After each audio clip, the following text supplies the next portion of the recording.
আসসালামু আলাইকুম।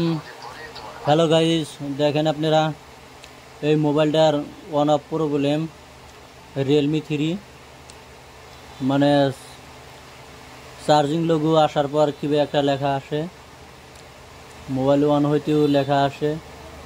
মানে মোবাইলটা খুলে দেখি, মানে ভাবলাম ব্যাটারির ফিউজটা খারাপ হয়েছে নাকি, ব্যাটারির ফিউজটা জাম্পারিং করে দিছি, তাও সেম প্রবলেম। এখন দেখেন আপনারা কি করি, মানে পাওয়ার বাটন সুইচ আর নিচের ভলিউম ডাউনটা চাপ দিতে হবে, পাওয়ার বাটনটা সাইডে দিতে হবে, তারপরে ভলিউম সুইচটা ধরে রাখা। এখন দেখেন ওয়েব ডাটাতে নেওয়া লাগবো, তারপর ট্যাপ করেন, এই যে এখানে কোডটি বসায় দেন, ফরম্যাট ডাটা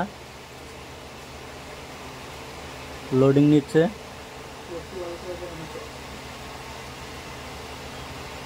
হ্যাঁ, ওকে, সাকসেসফুল। মোবাইলটার প্রবলেম বহুত, আবার অটো অফ হয়েছে।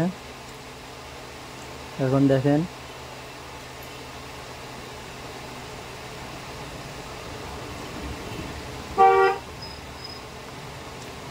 কাস্টমারটা আইসা বলে যে মোবাইলটা সফটওয়্যার মাইরে দেন। আমি ভাবলাম যে ব্যাটারি ফিউজটা খারাপ হয়ে গেছে, মোবাইলটা খুলে দেখি ব্যাটারি ফিউজটা জাম্পারিং করার পর তারপরেও ঠিক হলো না। ভাবলাম যে মোবাইলটা হয়তো সফটওয়্যার মারলেই হয়ে গেত গা, তারপরেও সফটওয়্যার মারার দরকার নাই। কা আপনারা এইরকম প্রবলেম হলে বা আনলক করতে চাইলে রিয়েলমি 3, রিয়েলমি C2 আরও বহুত মোবাইল ঘরে বসে থেকে আপনারা এই পদ্ধতিতে আনলক করতে পারবেন,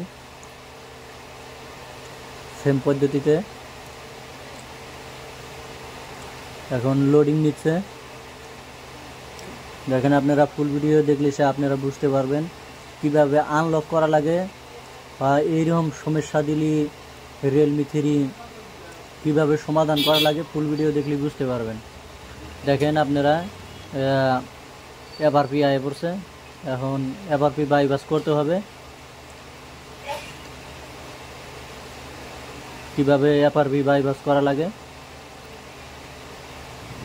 নেক্সটে যান, স্টেট সেটিং করেন। এখানে যাইতে লাগবো না, এখানে মানে যায়া আবি যাবি ট্যাপ করেও কোনো কাম হবো না। তারপরেও একটা সহজ পদ্ধতি আছে, আপনারা কোড ডাল করলেই সহজ পদ্ধতিতে সাইডে যাবো গা। *813# দেখেন অটোমেটিক সাইডে গেছে গা। এই পদ্ধতিতে আপনারা ইমার্জেন্সি কলে যায় নেয়া এই কোডটি ডায়াল করলে অটোমেটিক আনলক হয়ে যাব, FRP বাইপাস হয়ে যাব। ধন্যবাদ ফুল ভিডিও দেখার জন্য। ভালো থাকবেন, সুস্থ থাকবেন। ভিডিওটা